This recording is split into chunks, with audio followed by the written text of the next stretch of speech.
नमस्कार, बहुत बहुत स्वागत और अभिनंदन आप सभी का द डिबेट में। मैं ब्रजेश मिश्रा हूं। उपचुनाव के और बिहार के नतीजे लगभग आ चुके हैं। उत्तर प्रदेश में उपचुनाव में भारतीय जनता पार्टी ने अपनी 6 की 6 सीटें रिटेन करने में कामयाबी हासिल की है और समाजवादी पार्टी किसी तरह मल्हनी की अपनी सीट वो भी बचाने में कामयाब रही। लेकिन भारतीय जनता पार्टी ने ये साबित कर दिया है कि विपक्ष के पास अभी वो हैसियत नहीं है कि बीजेपी को वो कायदे से टक्कर दे पाए। भारतीय जनता पार्टी अभी भी उत्तर प्रदेश में ज़मीन पर बेहद ताकतवर है और इसका एहसास आज उसने उपचुनाव के जरिए करा भी दिया है। विपक्ष को भी यह समझ लेना चाहिए कि अभी उसके पास ये क्षमता नहीं है कि बीजेपी का मुकाबला वो सीधे सीधे कर पाए। समाजवादी पार्टी 3 सीटों पर नंबर 2 की पोजीशन पे रही और 1 सीट वो जीत पाई। लेकिन सरप्राइजिंगली कांग्रेस 2 सीटों पर नंबर 2 की पोजीशन पे पहुंची, बांगरमऊ और घाटमपुर। हालांकि कांग्रेस का वोट शेयर बहुत कम था, तकरीबन 7 से 8% के बीच है वोट शेयर कांग्रेस का, 8% के आसपास। लेकिन कांग्रेस सिर्फ इन 2 सीटों पर मुकाबला दे पाई, इन्हीं 2 सीटों पर लड़ पाई। भारतीय जनता पार्टी को मल्हनी में शर्मनाक पराजय का सामना करना पड़ा। वहां धनंजय सिंह ने वो टक्कर दी जो शायद कोई राष्ट्रीय या क्षेत्रीय पार्टी नहीं दे पाई। महज कुछ थोड़े से फासले से समाजवादी पार्टी किसी तरह गिरते पड़ते मल्हनी की सीट जीतने में कामयाब रही। 14 राउंड तक समाजवादी पार्टी वहां पीछे चल रही थी, धनंजय सिंह आगे थे। 6 सीटें जीतकर बीजेपी ने यह साबित कर दिया कि वो जो भी योजनाएं और जो भी उनके तौर तरीके हैं सरकार चलाने के, जनता उस पर तैयार है, जनता उनके साथ है। लेकिन इस बीच एक डेवलपमेंट हुआ उत्तर प्रदेश में। बीजेपी को असेंबली इलेक्शन में 2017 में 41% वोट मिले थे, अगर उनके विपक्षी दलों का भी जोड़ दें तो, और अगर केवल बीजेपी का रखें तो 40% वोट शेयर थे उनके पास। लेकिन इस चुनाव में बीजेपी के 4% वोट कम हुए हैं, अब उनके पास 36% वोट हैं। समाजवादी पार्टी की भी पोजीशन कमोबेश ऐसी रही है कि उनको 22% का vote share last assembly election में था, 2% का वोट शेयर समाजवादी पार्टी का बढ़ा है। बीएसपी का शेयर 22% से घटकर 19% आ गया है और कांग्रेस का वोट शेयर 6.2% से बढ़कर तकरीबन 8% बढ़ गया है। ये थोड़े से परिवर्तन उत्तर प्रदेश में हुए हैं। बीजेपी का वोट प्रतिशत तकरीबन 5 से 6% उत्तर प्रदेश में गिरा है, लेकिन इसके बावजूद वो अपनी सभी सीट बचाने में कामयाब रहे। एक भी वो सीट उन्होंने खोई नहीं और समाजवादी पार्टी भी 1 सीट मल्हनी की जीत गई। कांग्रेस टक्कर देती हुई सिर्फ 2 सीट पे दिखी। ये तो हुआ उत्तर प्रदेश का हाल। बिहार में बहनों भाइयों वो कुछ नहीं हुआ जो कुछ एग्जिट पोल में बताया जा रहा था। बिहार में सरकार फंस गई है, किसी को बहुमत नहीं है अब तक के आंकड़े में। हालांकि अभी बताया जा रहा है तकरीबन 1 करोड़ वोट गिने जाने अभी बाकी हैं, लेकिन उसके बावजूद एक मोटी मोटी एक तस्वीर हमारे समक्ष उपस्थित हो गई है बिहार की। बिहार में किसी पार्टी को बहुमत नहीं है, बिहार में किसी दल को बहुमत नहीं है। राष्ट्रीय जनता दल यानी आरजेडी, लालू यादव की पार्टी, तेजस्वी यादव की पार्टी सिंगल लार्जेस्ट पार्टी बनने की ओर आगे बढ़ी है। चमत्कारिक तरीके से भारतीय जनता पार्टी ने वहां पर नीतीश कुमार को बहुत पीछे छोड़ दिया है। नीतीश अगर 41 पर हैं तो भारतीय जनता पार्टी 72 सीट पे आगे चल रही है या जीत चुकी है। नीतीश कुमार कभी भारतीय जनता पार्टी वहां जेडीयू की छोटी भाई थी, अब वो बड़ा भाई बन गया है। जेडीयू बहुत छोटी हो गई है। नीतीश कुमार बहुत बड़े कद के नेता थे, लेकिन अब उनका हाल भी शिवसेना जैसा हो गया है, अब वो छोटे भाई बनेंगे। हालांकि बीजेपी ने यह प्रॉमिस किया कि उन्हीं को चीफ मिनिस्टर बनाएगी, लेकिन नीतीश कुमार जिस स्तर के नेता हैं और जो उनका स्ट्रेचर रहा है, अब वो मॉरली उनको ये एक्सेप्ट नहीं करना चाहिए कि अगर भारतीय जनता पार्टी के नेतृत्व वाला एनडीए गठबंधन सत्ता के लिए क्लेम करता है तो आखिर किस मुंह से नीतीश कुमार उसके मुख्यमंत्री बनेंगे। अब इसमें एक पेच फंसेगा। पेच किसका फंसेगा? बहुमत का आंकड़ा वहां 122 का है कम से कम। बीएसपी वहां 1 सीट पे जीती है और एएमआईएम वहां पर 5 सीटों पर जीता या आगे चल रहा है। 1 सीट इंडिपेंडेंट के पास है। अंतिम परिणाम अभी आना बाकी। उम्मीद है कि रात 12 बजे तक, 1 बजे तक अंतिम चुनाव परिणाम आ जाएंगे, या बहुत हुआ तो अर्ली मॉर्निंग आ जाएंगे। लेकिन बिहार के चुनाव ने यह तस्वीर पेश कर दी है कि स्थिति वो नहीं थी जैसा एग्जिट पोल में बताया गया था। कांटे की टक्कर हुई है और इसमें अगर कोई लूजर बनकर उभरा है तो वह नीतीश कुमार। ये महज 41 सीटों पर जनता दल यूनाइटेड खड़ा हुआ है। मेजर लॉस, सबसे बड़ा नुकसान अगर किसी का हुआ है तो नीतीश कुमार का हुआ है। साख भी गई, हैसियत भी घटी, बीजेपी के सामने छोटा भी होना पड़ा, और अब वो अगर मुख्यमंत्री बनते हैं तो बीजेपी की कृपा पर बनेंगे। और कोई ऑप्शन नीतीश कुमार के पास नहीं बचा है। तो क्या नीतीश कुमार कंफर्टेबल हैं, बीजेपी के साथ रहेंगे? अब चूंकि ज्यादा सीटें बीजेपी की आई हैं तो अब अधिकार बीजेपी का बनता है, और वो भी 2-4 सीटें नहीं, करीब 30 सीट से ज्यादा अंतर आ रहा है। तो क्या इतनी सीटों के बावजूद बीजेपी नीतीश कुमार को ढोएगी, या फिर अपना कोई मुख्यमंत्री देगी, या नीतीश सपोर्ट करेंगे? और नीतीश कुमार के बारे में बहनों भाइयों कुछ कह नहीं सकते। क्या पता लालू यादव उनको दोबारा से याद आ जाए, नहीं है ना? इंटरेस्टिंग बात। इसलिए कहता हूं कि भारत की राजनीति बहुत, और भी नॉर्थ की, स्पेशली उत्तर प्रदेश और बिहार की, बहुत चमत्कारिक है।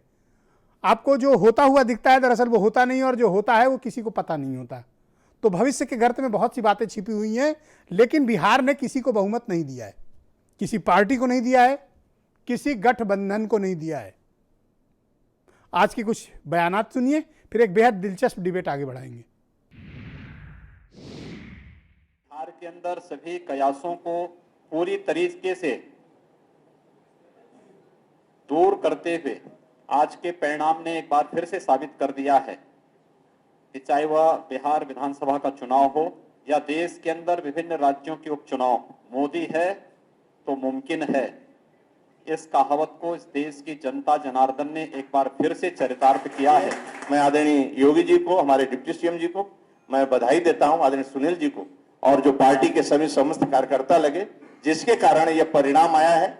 और इस परिणाम के आधार पर और बिहार के जीत को भी मैं भारतीय जनता पार्टी की तरफ से आदरणीय मोदी जी, आदरणीय नीतीश जी, आदरणीय नड्डा जी के नेतृत्व में जो रात दिन, आदरणीय संतोष जी भी रात दिन जो बिहार में डेरा डाले पूरी टीम के साथ, आज बिहार का भी रिजल्ट हम लोग देख रहे हैं। इसलिए मैं हृदय से आप सभी को बधाई देता हूं। और बिहार के अंदर भी इतनी जबरदस्त विजय, जिससे के कारण से केवल बिहार ही नहीं पूरा देश खुश है। और यूपी के उपचुनाव का इतना शानदार रिजल्ट, और इस रिजल्ट से मैं यह मानता हूं कि एक बहुत बड़ा संदेश है। और जो मुंगेरी लाल के हसीन सपने देख रहे थे, उनके सपने रह जाएंगे। मुंगेरी लाल विपक्ष ने जो शोरगुल मचा के एक प्रकार से भारतीय जनता पार्टी सरकार को बदनाम करने की साजिश रची थी, वो असफल हुई, और जनता का जो विश्वास जागृत हुआ है, मैं समझता हूँ दिवाली गिफ्ट जो है वो जनता ने भारतीय जनता पार्टी के पक्ष में दिया है।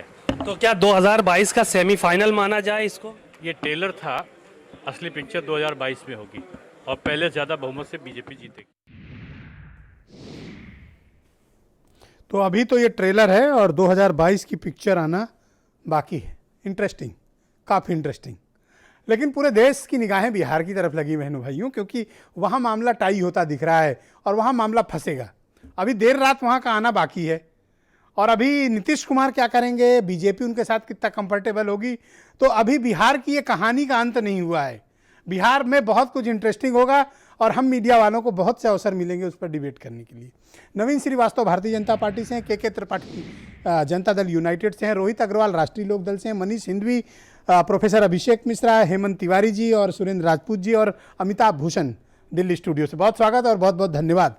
तो कार्यक्रम की शुरुआत आज नवीन श्रीवास्तव जी से करेंगे। आज वो काफ़ी हंसते मुस्कुराते और काफ़ी आज रौबीले अंदाज में बैठे हुए हैं। आपको बहुत बधाई कि उत्तर प्रदेश में आप अपनी सभी 6 सीटों को बचाने में कामयाब रहे, और शानदार प्रदर्शन भारतीय जनता पार्टी ने, अपनी क्षमता से ज़्यादा बेहतर प्रदर्शन बिहार में किया, और वहाँ बिहार में आप बड़े भाई बन गए हैं। तो आपको दोनों जगह की बधाई।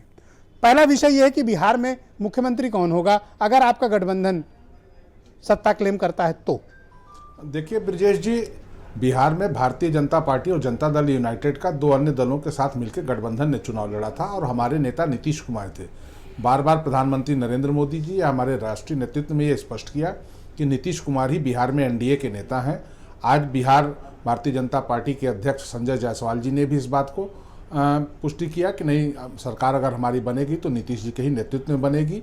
बाकी कयास लगाने के लिए तो जब तक कोई चीज़ अंतिम रूप नहीं होती है तो मीडिया इस पर अपनी चर्चा कर सकती है, लेकिन भारतीय जनता पार्टी का स्पष्ट स्टैंड है। संख्या बल ये मतलब नहीं रखती है कि जनता दल यूनाइटेड के कितने जीते या भारतीय जनता पार्टी कितने जीते। जब हम एक गठबंधन में है, एक सोच के साथ हैं, सरकार में थे, चुनाव भी लड़े, पर तो क्या ये हमारे- नैतिक होगा कि नीतीश कुमार? नहीं, नैतिक की बात तब होती ना जब हम अलग अलग लड़ते। नीतीश, हम बड़ी पार्टी होते, नीतीश छोटी, हम गठबंधन के रूप में लड़े हैं। हम अपनी दलीय प्रतिबद्धता को एक गठबंधन के रूप में समाहित कर लिया। पर मन में तो ये कसमसाहट आपके रहेगी ना कि हमारे ज्यादा एमएलए और चीफ मिनिस्टर उनका। ऐसा नहीं होता है, नहीं ऐसा नहीं है। और हमारे केंद्रीय नेतृत्व ने, प्रदेश नेतृत्व ने भी बिल्कुल स्पष्ट किया है कि नीतीश जी बिहार में एनडीए के नेता हैं, उनके नेतृत्व में ही जब भी सरकार बनेगी तो उनके नेतृत्व में ही बनेगी। इसलिए बाकी चीज़ें अंतिम रूप आने तक कयास लगाने के लिए हर व्यक्ति स्वतंत्र है। रही बात ब्रजेश जी, देखिए, आपने कहा कि आप बहुत खुश होंगे। निश्चित रूप से कोई भी परीक्षार्थी किसी भी परीक्षा में जब बैठता है तो उसकी तैयारियों पर अगर उसको अच्छे नंबर मिलते हैं तो उसको भी मैंने तो प्रसन्नता आपको होती है। कंग्रेचुलेट किया, बधाई दी आपको। तो सिर्फ उसको नहीं, किसी भी ऐसे राजनीतिक दल के लिए। और आप तो देखिए धन्यवाद तक नहीं कह रहे हैं। नहीं, मैं धन्यवाद मैं आपको भी दे रहा हूं, पूरे प्रदेश की जनता को दे रहा हूं कि जनता ने सबका साथ, सबका विकास और सबका विश्वास अर्जित करने वाली पार्टी पर भरोसा दिखाया। केंद्र में मोदी जी, यूपी में योगी जी की सरकार ने जिस प्रकार से कोरोना संक्रमण काल में जो लोगों के बीच काम किया, जो अपनी योजनाओं से लाभ दिया, और उत्तर प्रदेश में माननीय स्वतंत्र देव सिंह जी के नेतृत्व में भारतीय जनता पार्टी के संगठन ने उस संक्रमण काल में, उस भयावह काल में पूर्ण समर्पण के भाव से जो काम किया, उस पर जनता but tell me one thing, एक सवाल है जो मुझे कचोट रहा है और मुझे लगा कि आपसे पूछना चाहिए। तकरीबन 40 से 41% आपका वोट शेयर था लास्ट असेंबली इलेक्शन में उत्तर प्रदेश में। इस बार आपका वोट शेयर घटा है, आप तकरीबन 36% से भी थोड़ा कम है। कारण? ब्रजेश जी, देखिए, चुनाव में जीत ज्यादा महत्वपूर्ण होते हैं। आप थोड़ा पीछे दे जाइए। मध्य प्रदेश में चुनाव हुए थे, राजस्थान में चुनाव हुए थे विधानसभा के।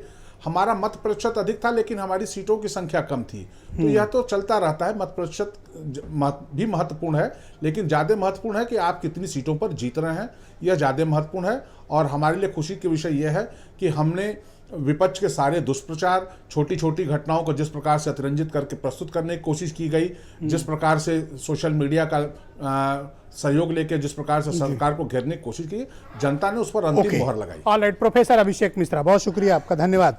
बड़ा निराशाजनक प्रदर्शन था समाजवादी पार्टी का आज। आप किसी तरह गिरते पड़ते अपनी मलहनी की सीट बचाने में कुछ अंतर से कामयाब रहे, लेकिन उसके बाद आपका बाकी जगहों पर प्रदर्शन बड़ा निराशाजनक रहा। कारण जान सकता हूं?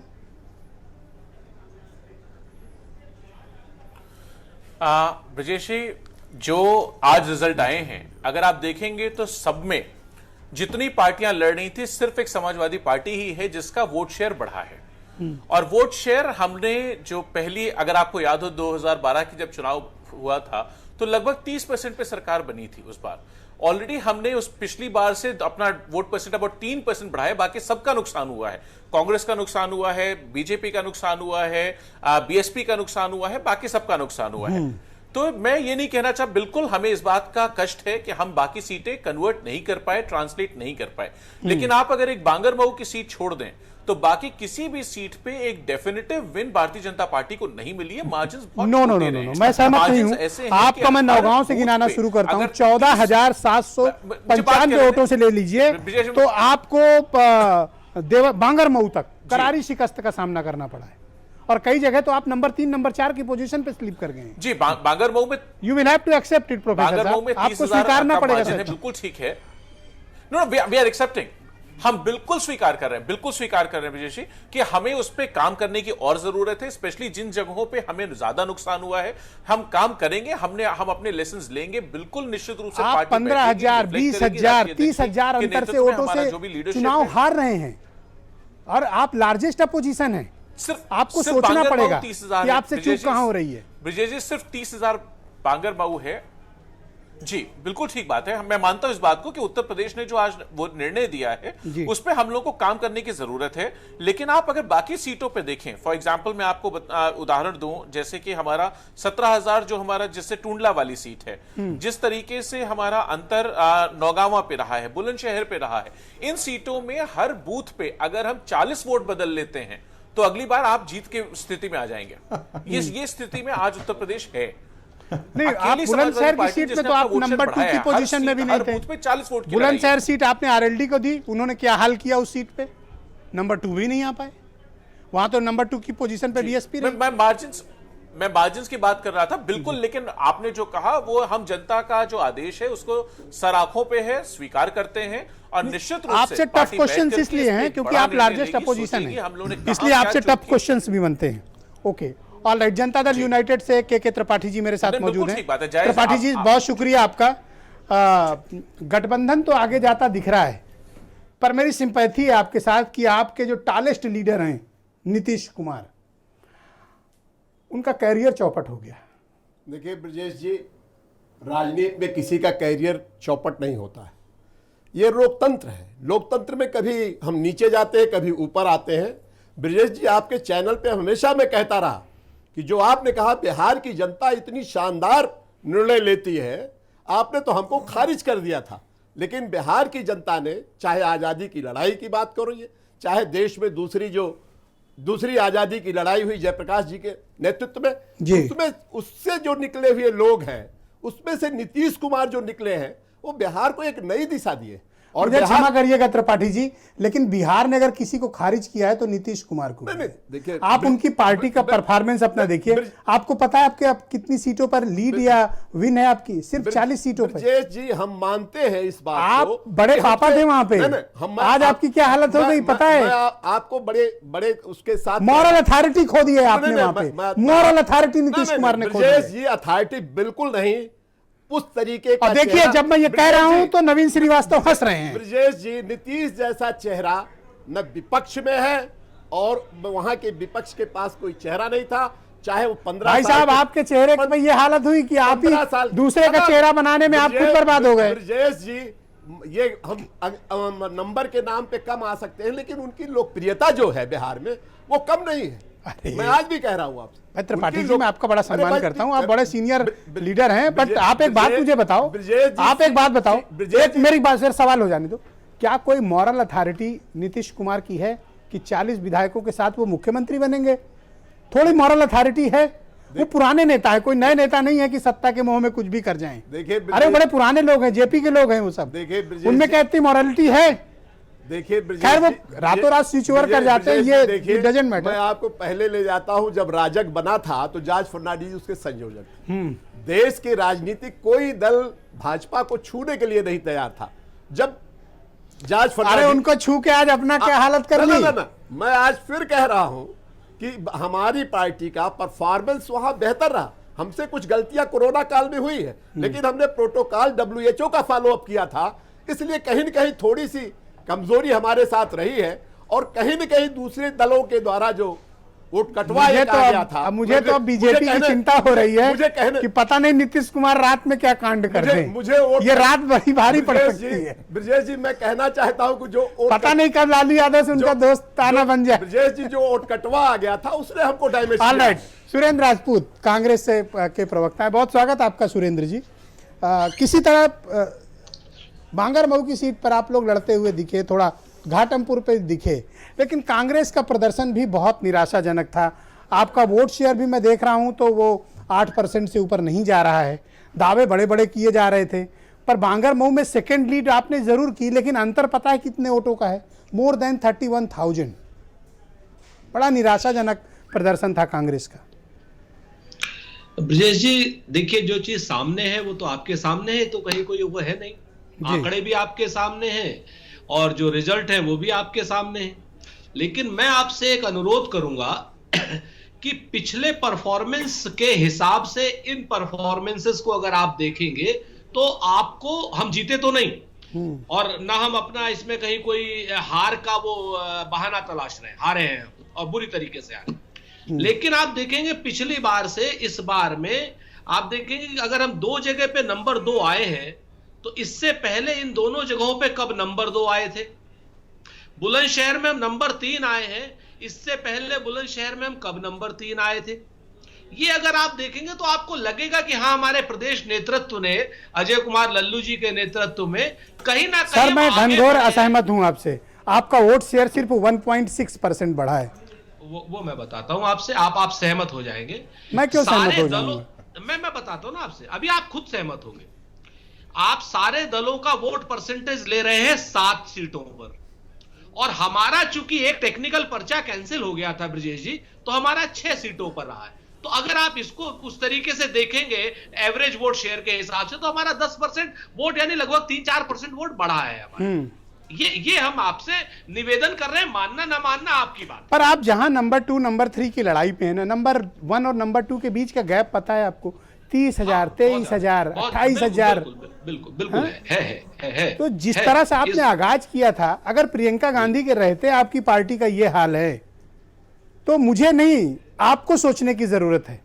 मैं ब्रजेश जी आपसे सविनय एक बात कह रहा हूं कि इस पूरे उपचुनाव में श्रीमती प्रियंका गांधी जी का नाम लेना कतई अनुचित है। न तो वो चुनाव प्रचार में थी, न किसी उसमें थी, और न ही उपचुनाव ये में क्या बात हुई? राष्ट्रीय नेतृत्व हम तो देखिए, मैं तो अखिलेश यादव का भी नाम ले रहा हूं, मायावती का भी ले रहा हूं, तो प्रियंका गांधी का क्यों न लूं? मैं बताता हूं, मैं वो भी बताता हूं। ये थोड़ी ना है कि हार गए तो चिमटे से नहीं छुएंगे और जीत गए तो पूरा हमारा। ना सुरेंद्र जी, हम सर सुनिए, अगर हम 6 सीटों पर जीतते, हम बिल्कुल स्पष्ट रूप से कहते आदरणीय अजय कुमार लल्लू जी के सक्षम नेतृत्व में हम जीते हैं। हम 2 सीटों पर नंबर 2 आए हैं, आदरणीय अजय कुमार लल्लू जी के सक्षम नेतृत्व में 2 नंबर पर आए। अब मैं आपको ले चलता हूं बिहार। वहां आपने जोर जबरदस्ती से महागठबंधन से 70 सीटें ली लड़ने के लिए, जो आपने अखिलेश यादव के साथ उत्तर प्रदेश में किया था। 125 सीटें प्रोफेसर साहब से जबरन छीन ले गए थे, लड़े, और क्या अंजाम हुआ? वहां भी आप लड़े 70 सीट पे, आज 19 सीट पे कंटेस्ट नहीं कर पा रहे हो। वहां आपने महागठबंधन को नुकसान पहुंचा दिया, उत्तर प्रदेश में आपने अखिलेश यादव को नुकसान पहुंचा दिया। कांग्रेस चाहती क्या है? ये बातें इस वक्त आप लोगों का जो निर्मम विश्लेषण है वो भी हमारे लिए शिरोधार्य है, और ये भी हमें धनात्मक ऊर्जा देगा। लेकिन हम आपको एक बात बता दें कि तेजस्वी यादव जी से और हमारे पूरे गठबंधन में हम एक सॉलिड रॉक की तरीके से एक होकर के चुनाव लड़े हैं। किसने कितनी सीटें ली हैं ये हमारा निजी मामला था, और निश्चित तौर पर किसी को दबाव दे करके कोई सीटें नहीं ली जा सकती है। ये मैं आपको जिम्मेवारी से कह रहा हूं कि किसी का सक्सेस रेट रोहित अग्रवाल, किसी का सक्सेस रेट कुछ रहा है, हाँ। लेकिन इसका मतलब ये नहीं है कि कहीं हमने किसी को दबाव दिया था। हम लोग एक सक्षम नेतृत्व के उसमें। सुरेंद्र जी शुक्रिया। ओके, रोहित अग्रवाल, आप लोग राजनीति करना चाहते हो या फिर अब अंतिम विश्राम का वक्त है? एक सीट आपको दी समाजवादी पार्टी ने, क्या हालत की आपने? पता है 4थे नंबर पे आए हो वहां पे। नहीं ब्रिजेश जी, क्या चाह रहे हो? मतलब रहना है पॉलिटिक्स में या नहीं? नहीं देखिए, क्या कुछ और काम करना हो तो बताओ, मैं हेमंत जी से बात करूं। ब्रिजेश जी देखिए, पॉलिटिक्स में रहने का मतलब सिर्फ ये नहीं है कि हमें जीतना ही है, जनता की सेवा करनी है हमें। और एक अगर हम 4थे पे भी आए हैं तो कोई बात नहीं, ना करो, आप जिस तरह कर रहे हो ना करो। नहीं, हम स्वीकार करते हैं, हम अपनी हार को स्वीकार करते हैं। हम 4थे नंबर पे आए, बिल्कुल हम मानते हैं। लेकिन कहीं ना कहीं हमारे सेनापति कोरोना पॉजिटिव हो गए थे इसमें, और जिससे हमारी पार्टी में मनोबल कहीं ना कहीं कम हो गया था, जिसकी वजह से और सही दिशा में शायद काम नहीं हो पाया चुनाव के समय, और जो कि हम हार स्वीकार करते हैं, ठीक है। लेकिन इसका मतलब ये नहीं है कि विपक्षी भूमिका में नहीं है। हम विपक्षी भूमिका में हैं, और आज भी हम सवाल पूछेंगे कि किसान के अगर पराली जलाने पे उसकी कॉलर पकड़ोगे तो सवाल आज भी हम पूछेंगे। ना आपके साथ किसान है, ना आपके साथ जनता है। जनता ने आपको खारिज कर दिया है। जिन मुद्दों पर आप राजनीति करते हैं, उन मुद्दों को जनता छूने को तैयार नहीं है। हमें आप कहते रहिए, इट डजंट मैटर ना। हमें एक तबके ने वोट दिया है ना, तो वो तबका चाहता है कि हेमंत तिवारी जी, उनकी आवाज को हम बुलंद करें। हेमंत तिवारी जी से दोनों विश्लेषण कराते हैं, फिर मनीष जी और भरत और अमिताभ भूषण मेरे साथ मौजूद है। हेमंत जी, मैं आपसे समझना चाहता हूँ, एक तो बीजेपी अपनी 6 सीट बचाने में कामयाब रही, और ये संदेशा भी उसने दे दिया कि विपक्ष में अभी कोई हैसियत में नहीं है कि उसको सीधा मुकाबला दे सके। अंतर जो वोटों का है ना, वो 14,700 से लेकर 32,000 तक का है। गलतफहमी में था अपोजिशन, आंखें खुली या नहीं? ठीक कहा आपने। ये सामान्य, मैं इसको सामान्य उपचुनाव मानता ही नहीं हूं। जब आम चुनाव की तैयारी 4 महीने बाद, 3 महीने बाद शुरू हो जाएगी, तो इसको तो आप वार्म अप मैच समझ लीजिए, सेमीफाइनल नहीं, वार्म अप मैच समझिए। एक बहुत बड़ा अवसर था अपोजिशन के पास, खासतौर से अखिलेश यादव के पास, अपने आप को प्रूव करने का, जो उन्होंने गंवाया। अगर यूपी का चीफ मिनिस्टर, यूपी का भाजपा अध्यक्ष, यूपी के दोनों डिप्टी चीफ मिनिस्टर, यूपी की पूरी सरकार, भाजपा का पूरा संगठन इन 7 सीटों के गांव-गांव खांच सकता था, टहल सकता था, जा सकता था, तो मुझे समझ में नहीं आता कि अखिलेश यादव या अन्य नेताओं में, जिनमें प्रियंका गांधी का भी नाम लूंगा, जब आपकी सेहत ठीक नहीं हो तो आपको टहलना ज्यादा चाहिए। आपको ट्विटर और इंस्टाग्राम पे कम रहना चाहिए। अरे जब सेहत ठीक ना हो तो ज्यादा टहलोगे तो चक्कर खा के गिर पड़ेंगे ना। में भाजपा का, मैं वही कह रहा हूं साहब, एक बड़ा अवसर था 2022 के पहले बड़ा संदेश देने का, जो अखिलेश जी। सुरेंद्र जी टोका टाकी ना करें, आप हेमंत जी को बोलने दें। नहीं, आप हेमंत जी को लगातार टोका टाकी कर रहे हैं, ऐसा ना करें, बोलने दें आप हेमंत जी को। हेमंत जी को मत रोकिए, आप बोलने दीजिए प्लीज। नहीं, आप लगातार टोका टाकी कर रहे हैं हेमंत जी के साथ। जैसे ही हेमंत जी को देखा आपने टोका टाकी शुरू कर दी। हेमंत जी बोलिए आप। मैं इनको कुछ नहीं बोलूंगा, क्योंकि आज तो मुझे लग रहा है मंगलवार का दिन है। जनार्दन यानी भगवान ने अगर आपको नरक में जाने का फैसला दिया है तो नरक में ठेली ठेला मत करिए कि वहां मैं दूसरे पर रहा, वहां मैं दूसरे पर रहा, वहां मैं तीसरे पर रहा, मैं चौथे पर रहा। अपोजिशन के लिए उत्तर प्रदेश की सियासत में ये सबक का दिन है।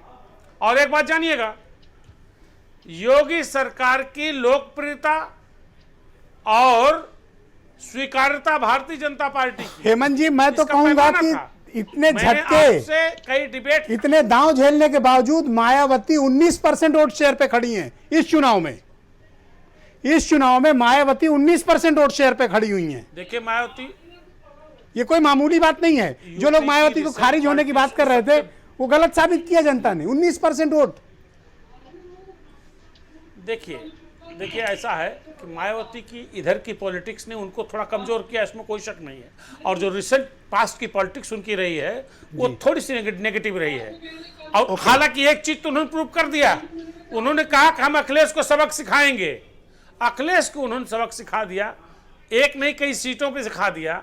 पर फिर वही बात है ना कि मैं कह रहा हूं कि मेरी छत गिर जाए तेरे झोपड़े पे, ताकि तेरा झोपड़ा भाई साहब मैं फिर भी कह रहा हूं 19% वोट शेयर। जो लोग कहते थे कि मुसलमान मायावती को वोट नहीं देंगे, नंबर 2 की पोजीशन पे बीएसपी आई है बुलंदशहर में।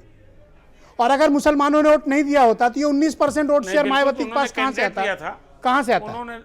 19% वोट शेयर, ये कम नहीं होता है हेमंत जी। उन्होंने कैंडिडेट दिया था, ऐसा नहीं है। उन्होंने कैंडिडेट दिया था, मुसलमान और प्रभावशाली कैंडिडेट दिया था जी। जहां तक मुसलमानों की बात है, आप एक चीज जानिएगा हाँ।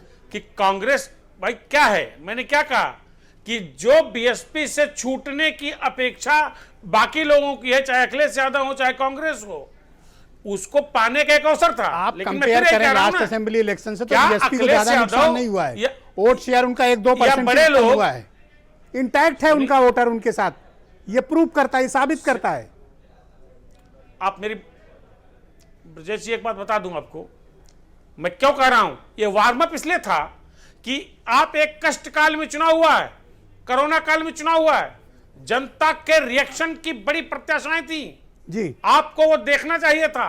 Okay Hemant ji please wait. Alright Manish Singhvi, alright thank you. जानिएगा कि Hemant ji please wait. Incumbency को फेल किया भाजपा ने। I request you please wait. Alright Manish ji, what Bihar में चल क्या रहा है और बिहार में जो परिणाम आए हैं और जो परिणाम आ रहे हैं वो देखकर मुझे लगता है कि अगर कोई लूजर है तो त्रिपाठी जी को बुरा लगेगा, बट वो नीतीश कुमार है।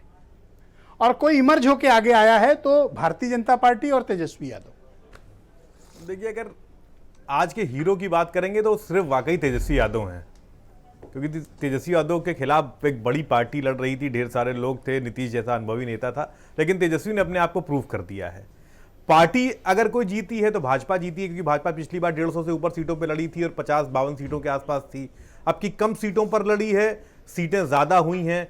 तो जैसे लोग बिहार में कह नहीं रहे थे कि नीतीश की खैर नहीं, मोदी से बैर नहीं, तो कहीं ना कहीं भाजपा वहाँ पर नीतीश के ऊपर हो गई है एक पार्टी के रूप में।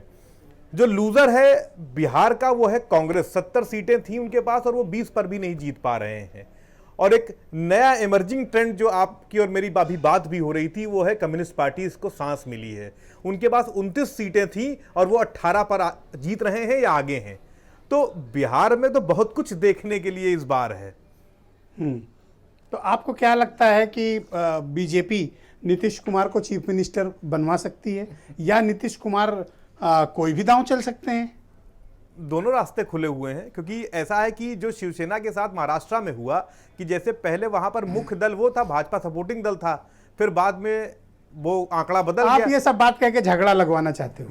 नहीं नहीं नहीं नहीं, मैं जो मुझे बेहतर लग रहा है वो मैं कह रहा हूं। और वही आप देखिए कि अब बिहार में है, नीतीश मुख्य दल थे और भाजपा सपोर्टिंग थी, लेकिन अब वो स्थितियां बदल गई हैं या बदल दी गई हैं, अब वो जैसे भी है, लेकिन हुआ है परिवर्तन। ऑलराइट, अमिताभ भूषण जी दिल्ली स्टूडियो से मुझे ज्वाइन कर रहे हैं और बिहार मामलों के एक्सपर्ट हैं, बहुत ही जाने माने पत्रकार हैं। अमिताभ जी, शुक्रिया आपका, आपने इतनी देर प्रतीक्षा की, उसके लिए अतिरिक्त शुक्रिया।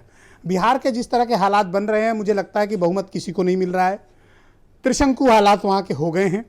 ऐसी परिस्थिति में बिहार में किस तरह के परमुटेशन कॉम्बिनेशन के पॉलिटिकली आसार आप देखते हैं? दूसरा, इसमें फ़ायदा किसको हुआ आज के परिणाम में और नुकसान में कौन रहा?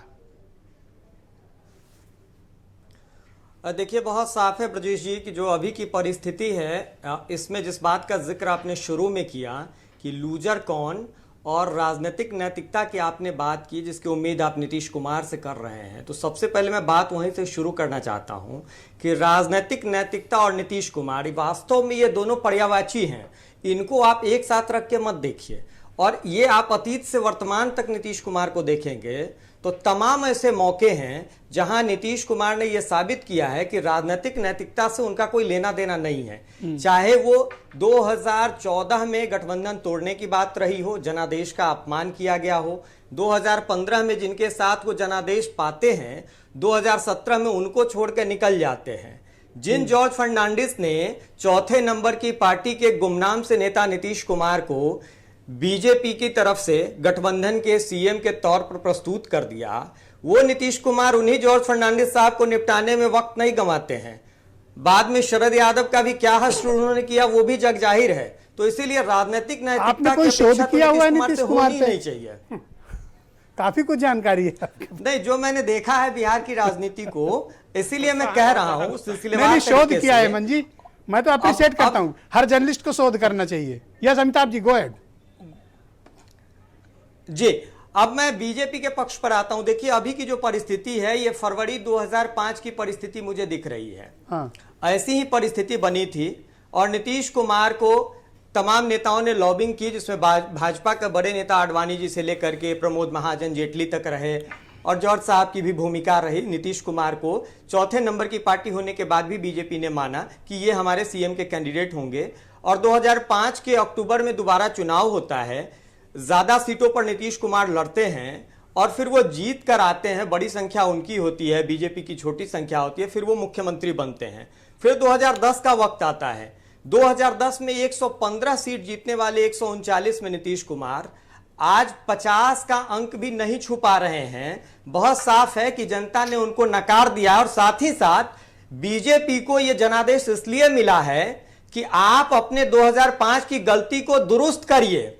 आप ऐसे अवसरवादी अनैतिक नेता को दोबारा से मुख्यमंत्री मत बनाइए। लेकिन अमित शाह जी क्या कहते हैं कि चाहे संख्या जो भी हो, नेता नीतीश कुमार होंगे। ये तो जनादेश का अपमान है। जनादेश तो खारिज कर रहा है नीतीश कुमार को, तो उसका सम्मान करना चाहिए तो बीजेपी आपको क्या लगता है और नीतीश कुमार जी? देखिए, त्रिशंकु हालात हैं, बीजेपी के पास ज्यादा सीट है, 30 से ज्यादा सीटें बीजेपी के पास रहेंगी, 30-35 भी हो सकती हैं बीजेपी के पास, जो अभी प्रारंभिक अनुमान हमारे पास आ रहे हैं। आपको क्या लगता है कि बीजेपी माइनॉरिटी शेयर वाले पार्टी के व्यक्ति को चीफ मिनिस्टर बनाएगी? मुझे लगता है कि बीजेपी वेट एंड वॉच करेगी। और एक तस्वीर मैं आपको दिखाऊंगा, पटना में आपने भी वो तस्वीर देखा होगा, जदयू कार्यालय के बाहर एक बड़ा सा बैनर लगा था, नीतीश सबके हैं। तो नीतीश जब सबके हैं, उसमें बसपा भी, राजद भी, सब है, तो कोई बड़ी बात नहीं है कि नीतीश कुमार देर रात कुछ गुफ्तगू करे और नए समीकरण की तैयारी करे। हालांकि Lalu Yadav What do you mean कि लालू यादव? भरोसा है आर्थिक मामलों में जो भी रहा हो लालू यादव का, पर राजनीतिक मामलों में वो दोबारा नीतीश कुमार को वो कहते हैं पेट में दांत। तो मुझे नहीं लगता है वो जुआ खेलेंगे। ओके, तो क्या आपको ऐसी संभावना लगती है और रही बात कि नीतीश कुमार बीजेपी से डिफीट जो हुआ, छोटे भाई शिवसेना जैसी हालात में पहुंच गए, बल्कि और नीचे चले गए, ऐसी हालत में क्या लालू यादव को ज्वाइन कर सकते हैं? मैंने आपसे कहा ना कि राजनीतिक नैतिकता और नीतीश दोनों पर्यायवाची हैं और राजनीति जो है संभावनाओं का खेल है। नीतीश कुमार कुछ भी कर सकते हैं, वो कुर्सी कुमार हैं। कुर्सी के लिए जहां भी जाना हो वो तमाम कोशिश करेंगे, लेकिन मुझे भरोसा लालू यादव के राजनीतिक नैतिकता पर है कि वो भरोसा नहीं जताएंगे तो रास्ता बीजेपी का ही बचता है। अब देखना होगा कि नए नीतीश कुमार क्या फिर से किसी योगी आदित्यनाथ के भाषण का विरोध करने की साहस रख पाएंगे, क्या दोबारा से उसी तरीके से वो अपने चेहरे की बात कर पाएंगे, ये देखना दिलचस्प होगा। और रात बाकी है तो बात बाकी, अभी देखते हैं रात में क्या कुछ होता है। जहां तक काफी इंटरेस्टिंग रहेगा बात है तो मैं अप्रिशिएट करना चाहता हूं जी, मैं अप्रिशिएट करना चाहता हूं तेजस्वी यादव को। तेजस्वी ने परिश्रम की प्रकाष्ठा की है और वो परिणाम में दिख रहा है। यस हेमंत जी, आप कुछ मेंशन कर रहे थे, गो अहेड। हाँ, एक छोटी सी बात मैं कहूंगा कि बिहार का विषय चला है तो कांग्रेस को भी रात में बड़ा सावधान रहना पड़ेगा। उनको अपनी घुड़साल में अलीगढ़ के ताले लगाने पड़ेंगे मंगा के। आप इतना अपसेट क्यों हैं कांग्रेस से? क्या सुरेंद्र राजपूत ने टोका इसलिए? नहीं। मैं बता रहा हूँ ये कांग्रेस को अतिरिक्त सावधानी। नहीं, मैं कोई झंझट नहीं कराना चाहता। आप हमारे बड़े भाई हैं और सुनिएगा, प्रति चिंतित थे और कोई बात नहीं थी।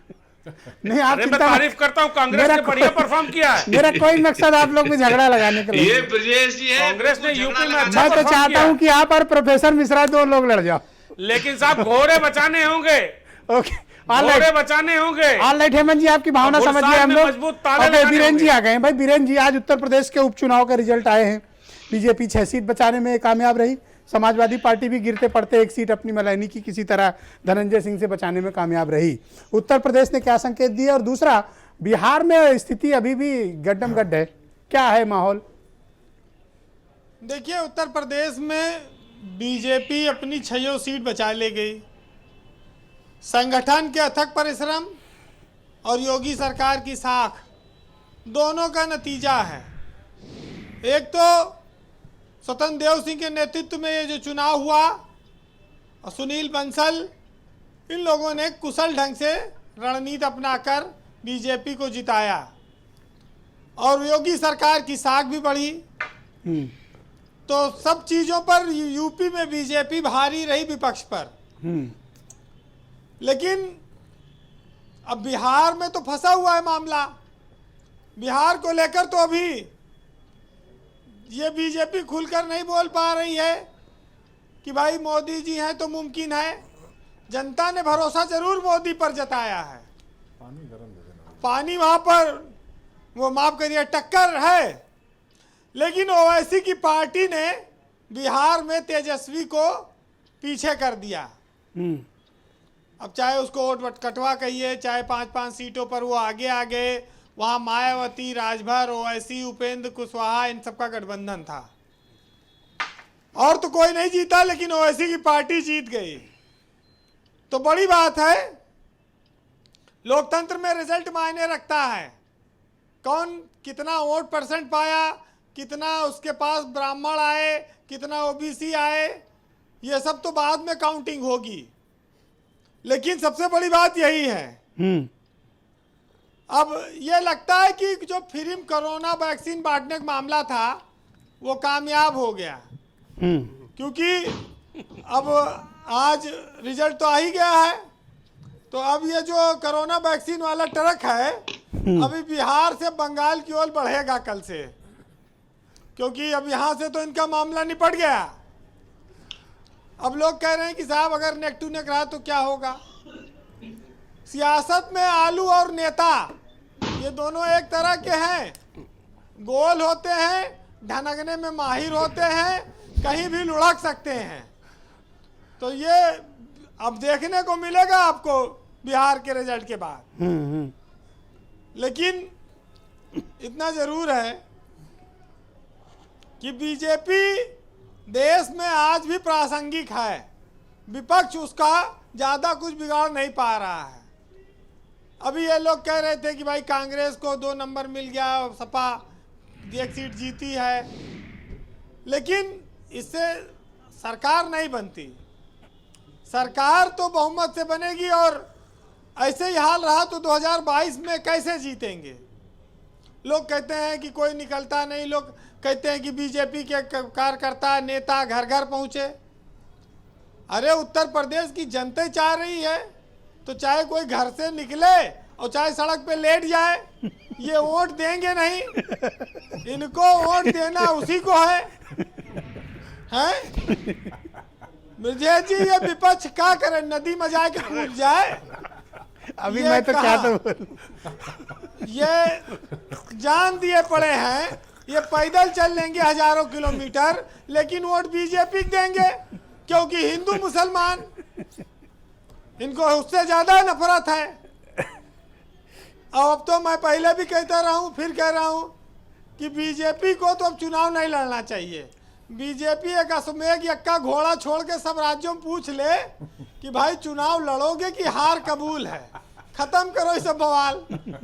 काहे का इतना तो कुल मिला के ये है। लेकिन रात तक देखिए हम लोग इतनी गंभीर चर्चा कर रहे थे, 2 लाइन में बीरेन जी ने पूरी चर्चा खत्म कर दी। नहीं बुरा मत मानिएगा ब्रजेश भाई, टीआरपी में बीरेन जी आपसे आगे चल रहे हैं। अरे बीरेन नहीं है, हाँ। बीरेन जी हमारे स्टार हैं। हाँ। अरे भाई हम लोग तो ये मानते हैं, देखिए नवीन जी तो उस तरह के नेता हैं, इनकी पार्टी में तमाम सारे ऐसे लोग हैं कि क्रीम पाउडर खुद लगाएंगी महिलाएं, और बच्चा काला पैदा हो जाए तो कहिए कि बाप पे चला गया। तो हार का भी उनके पास बहाना है ना भाई। कोई दोष अपने ऊपर नहीं लेना है जी। तो बिहार में क्या रहेगा बीरेन जी, आपको क्या लगता है? देखिए बिहार में तो बहुत कांटे का मुकाबला है, लेकिन महाराष्ट्र में आधी रात में एक बार लोकतंत्र खतरे में पड़ गया था। 5 बजे सवेरे वहां शपथ हो गई जी। जब तक हम लोग सो के उठे तब तक वहां शपथ हो गई थी, तब तक सरकार बनाने की नौबत ही नहीं आई। 2 दिन बाद फिर बदला मामला।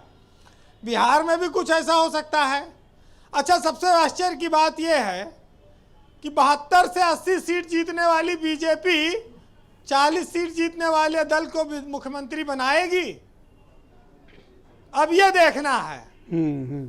ये इम्पोर्टेंट पॉइंट है जी। इम्पोर्टेंट पॉइंट यह भी है कि अगर यहाँ चूके तो कहीं महाराज जैसा हाल ना हो, ये भी हो सकता है। हाँ, रात में नीतीश कुमार पता चला तो वो कुछ भी हो सकता पहुंच गए है। मिलने। सियासत में बड़े सारे खेल हैं जी। लेकिन एक साहित्यकार ने लिखा है कि तेरी रजा को समझ पाऊं ये हुनर मुझ में नहीं मेरे मालिक, जिंदगी को आजमाने के बाद बस इतना जाना है कि तूने जो किया है वो हम सब के भले के लिए किया है जी। तो जो भी रिजल्ट आएगा जी इस देश की भलाई के लिए और बिहार की भलाई के लिए आएगा। करेक्ट। 4 लाइनें चलिए कहूंगा जी। ये विपक्ष वाले सुन लें कि पर्दे न बचा पाएंगे अब घर की आबरू। बीजेपी की नजर बहुत कड़ी है। पर्दे न बचा पाएंगे अब घर की आबरू, और इस दौर में हवाओं की नीयत खराब है। अब बीजेपी से लड़के जीतना आसान नहीं है जी। और मुर्दा लोहे को औजार बनाने वाले, अपने आंसू को हथियार बनाने वाले हमको बेकार समझते हैं सियासतदां, मगर हम हैं इस मुल्क की सरकार बनाने वाले। बहुत बहुत शुक्रिया आपका बीरेन जी, बहुत बहुत धन्यवाद। नवीन जी, मैं आपसे समझना चाहता हूँ इस ब्रेक के इस मसले में कि उत्तर प्रदेश में आपने 6 सीटें जीतने रिटेन कर ली। आपको लगता है कि अपने आप के काम करने के तरीके में कुछ फेरबदल की ज़रूरत है, सबको साथ लेकर चलने की ज़रूरत है, या फिर जिन पॉलिसीज़ पर आप काम कर रहे हैं वो ठीक है? देखिए ब्रजेश जी, भारतीय जनता पार्टी वक्त के हिसाब से अपने कुछ चीज़ों को भले बदलती हो, लेकिन हमारी विचारधारा एक है। 1951 में जब जनसंघ के रूप में हमारी स्थापना हुई, 1980 में जब दोबारा भारतीय जनता पार्टी के रूप में हम स्थापित हुए, तो हमने अपनी मूल विचारधारा को कहीं अलग नहीं किया। हम पंडित दीनदयाल उपाध्याय के दिखाए हुए रास्ते पर चलते हैं, जिनका एक ही नारा था कि समाज के अंतिम व्यक्ति का विकास का लक्ष्य। दुर्भाग्य से हमारे जो विपक्षी दल हैं वो अंग्रेजी की एक बड़ी कहावत से प्रेरित हैं, चैरिटी बिगिंस होम, यानी अच्छे काम की शुरुआत घर से करो। तो जब विकास शुरू करना होता है तो वो पहले अपने घर में, अपने परिवार में या अपने करीबियों का करते हैं। भारतीय जनता पार्टी काम शुरू करती है समाज के अंतिम व्यक्ति के विकास के लक्ष्य को लेके।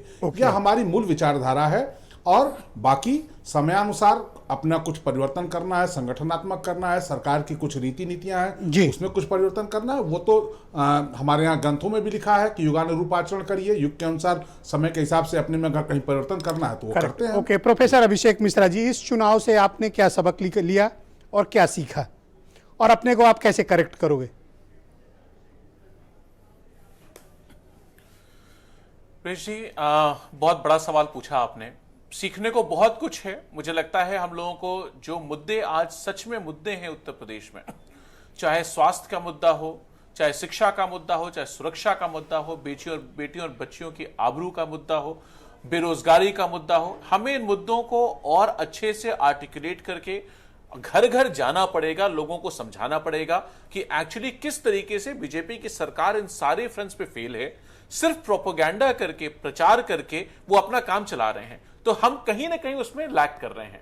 अपनी बात लेकर के जाने में हमने जिस तरीके का काम किया था, उसकी जो कंपैरेटिव एनालिसिस है उसको बनाना पड़ेगा। मुझे लगता है कागज कलम पे, बूथ लेवल पे, एक एक घर, एक एक दरवाजा, एक एक बाजार, एक एक द्वार तक हमको पहुंचना पड़ेगा। लोगों के साथ वक्त बिता के बैठ के उनको कहना पड़ेगा, देखिए ये हमने किया था, ये इनका काम है, और उसकी कंपैरेटिव एनालिसिस करके लोगों को समझाना पड़ेगा।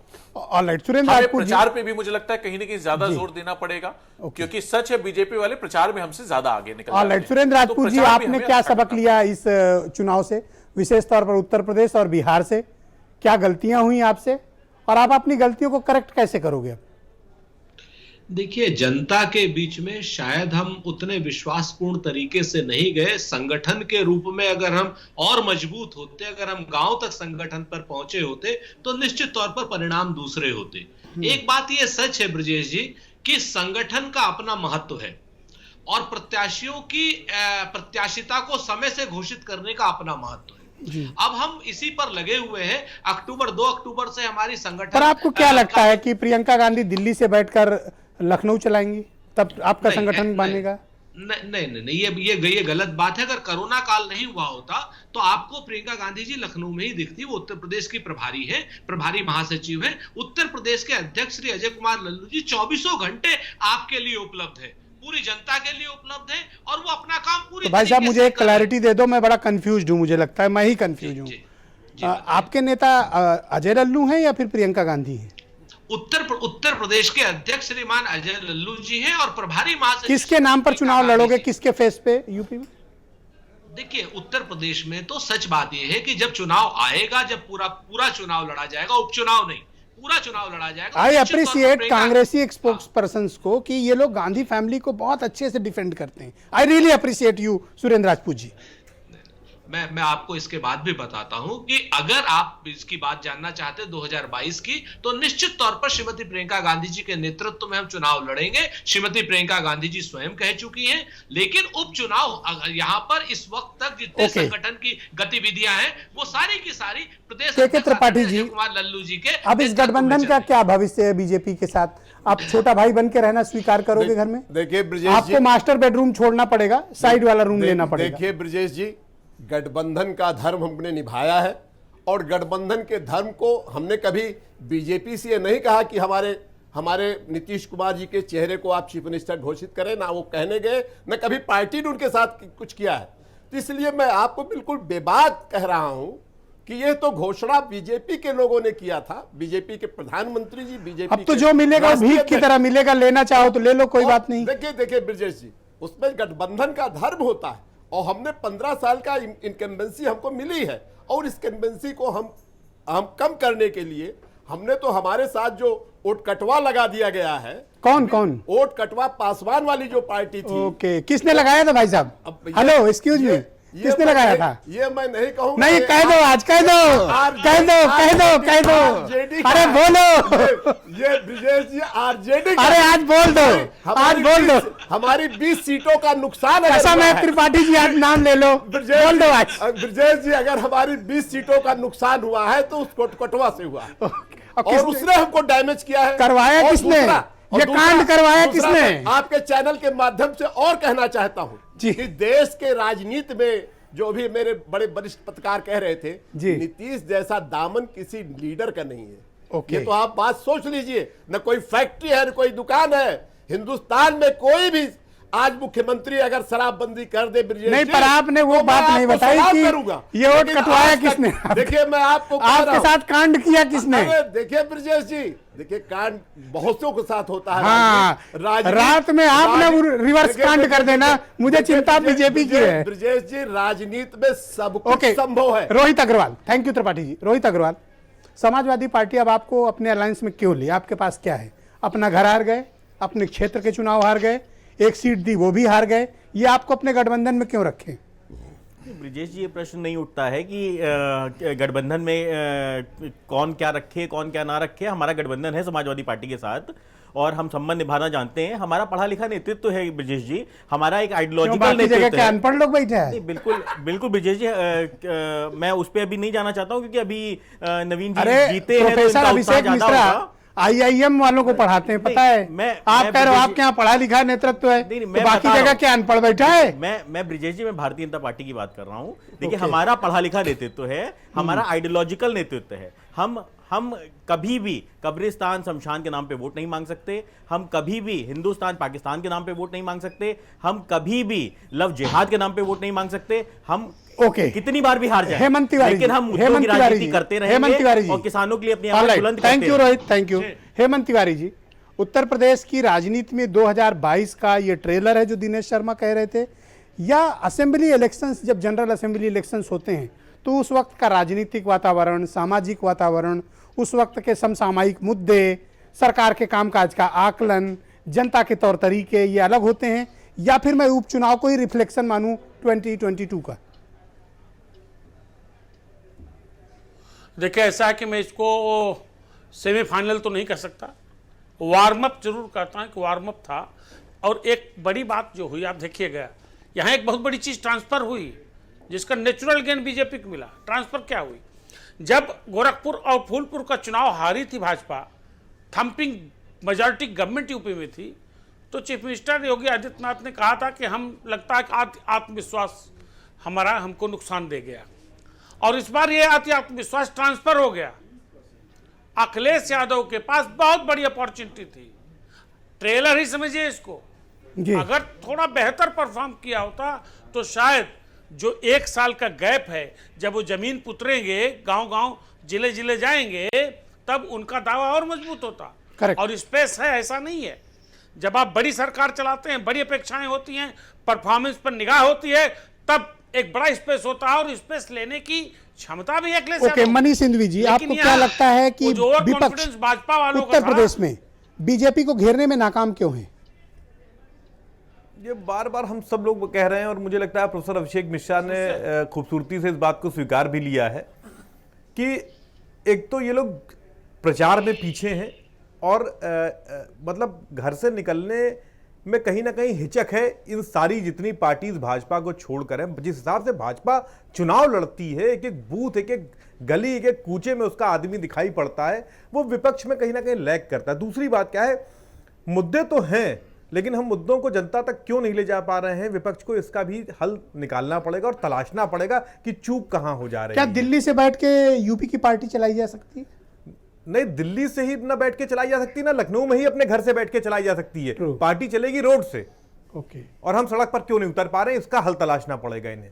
तो क्या यही कारण है कि एक छोटी सी पार्टी, आम आदमी पार्टी, इतने कम समय में पॉपुलैरिटी गेन कर रही है? भले ही चुनाव नहीं लड़ा उन्होंने। बिल्कुल, वो ठीक बात है, जाहिर सी बात है, क्योंकि वो सड़क पर हैं, वो लड़ रहे हैं, वो लड़ना जानते हैं सड़क पर। हालांकि मुझे कहने में वो है कि ये इतिहास सपा का भी रहा है, लेकिन अब वो क्यों घर में बैठ गए हैं ये तो वही बता पाएंगे। ऑलराइट, अमिताभ जी, आपसे समझना चाहते हैं कि देखिए, अभी आपके दावों पर हमारे त्रिपाठी जी जेडीयू के स्पोक्स पर्सन है, उन्होंने गंभीर प्रश्न खड़े किए और कहा, दम ठोक के, ताल ठोक के, छाती ठोक के कहा कि नीतीश कुमार पर कोई दाग नहीं है, कोई इल्जाम नहीं है, कोई मकान दुकान फैक्ट्री नहीं है, परिवारवाद नहीं है। हाँ, जस्ट प्लीज अब उनको बोलने दें।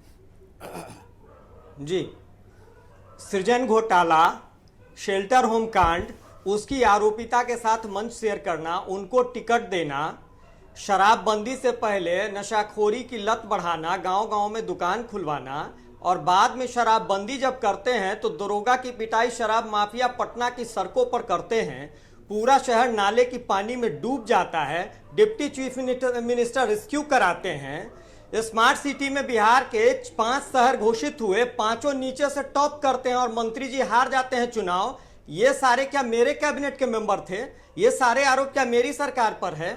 नीतीश कुमार जिस सरकार के मुखिया हैं, उस सरकार से इकबाल खत्म हो गया है। अगर शेल्टर होम कांड उनके राज में होता है, सृजन घोटाला उनके नाक के नीचे होता है, तो वो दाग शराब माफिया का पैसा, बिहार के पूर्व डीजीपी गुप्तेश्वर पांडे जब कहते हैं कि शराब का पैसा दरोगा से लेकर चीफ सेक्रेटरी तक पहुंचता है, बालू का पैसा दरोगा से चीफ सेक्रेटरी तक पहुंचता है, तो वो सब नीतीश कुमार के दायरे में आता है या नहीं आता है? ये सवाल त्रिपाठी जी इसका जवाब दे। उसका वो किसके दामन पर वो दाग लगेंगे? जी, अब आपको क्या लगता है कि आगे का भविष्य क्या देखते हैं आप? क्या नीतीश कुमार अपनी moral authority, just second Tripathi ji, एक सवाल मैं आपको दूंगा टाइम, क्या मॉरल अथॉरिटी खोकर बीजेपी के साथ माइनॉरिटी शेयर होते हुए भी चीफ मिनिस्टर का पद स्वीकारेंगे अगर ऐसे हालात बने तो? देखिए ब्रजेश जी, just second please Tripathi ji, मैं दूंगा टाइम, अमिताभ जी। बिल्कुल बिल्कुल, देखिए मैं शुरू से कह रहा हूं, नीतीश कुमार कभी भी मास लीडर नहीं रहे हैं और नीतीश कुमार एक अवसरवादी राजनेता रहे हैं। संगठन से शुरू करिए और सरकार तक पहुंच जाइए। कई सारे उदाहरण हैं, एक के बाद एक उदाहरण में गिनाता चला जाऊंगा। कुछ पंडित जी, आप तो बड़े धागे खुल रहे हैं, उसको मैं दोहराऊंगा नहीं। जी जी त्रिपाठी जी, आज तो बहुत धागे खुल गए। Yes Tripathi ji, go ahead. Alright, वो उतर गया है। Okay Amitabh ji please wait, अब त्रिपाठी जी रिस्पॉन्ड करेंगे, मेरे पास टाइम कम है, आज धागे ज्यादा खुल गए। Yes go ahead. Brajesh ji, SIT लगा करके उसकी जांच हो रही है, जिस घोटाले की बात ये कर रहे हैं, और 15 साल जो सत्ता में रहा हो, चीफ मिनिस्टर के पद पे रहा हो, रेल मंत्री रहा हो और कृषि मंत्री रहा हो, उसके ऊपर भारत ओके, अब मेरा एक अंतिम सवाल है आपसे, लास्ट क्वेश्चन, मेरे पास टाइम बस 20 सेकंड बचा है, एक सवाल ले लीजिए, एक सवाल ले लीजिए। लालू यादव कैसे नेता हैं? लालू यादव अगर आचरण में उनके समाजवाद होता तो वो जेल थोड़े होते। कैसे नेता मानते हैं? मतलब he is a good leader और not? He is not good leader. Okay, अगर समाजवादी सोच समझ के बोलिएगा, अभी अवसर है। अगर वो समाजवादी लीडर है तो उसको समाजवाद में आचरण करना चाहिए। अच्छा, ऐसा क्या करें जिससे आपकी और उनकी दोस्ती हो जाए? देखिए, हमारी और उनकी दोस्ती तो संभव नहीं है। ओके, हमें के साथ रहकर जी सरकार बहुत बहुत शुक्रिया, बहुत बहुत धन्यवाद। चलो नवीन जी थोड़ा तसल्ली सांस ले सकते हैं। बहुत बहुत शुक्रिया, धन्यवाद। और आप सबका भी बहनों भाइयों बहुत बहुत शुक्रिया। बिहार में चुनाव फंस गया है, अब देखने वाली बात होगी कि अंतिम परिणाम क्या होते हैं, देर रात या फिर सुबह परिणाम आएंगे। कोरोना पैंडेमिक की वजह से काउंटिंग में थोड़ा विलंब हो रहा है, इसलिए आपको नतीजे अभी तक पूरे मिल नहीं पाए हैं, पर उम्मीद करते हैं कि थोड़ी देर में उस नतीजे सार्वजनिक होंगे, तब पता चलेगा कि बिहार किसके साथ है। बहुत बहुत शुक्रिया, धन्यवाद, नमस्कार।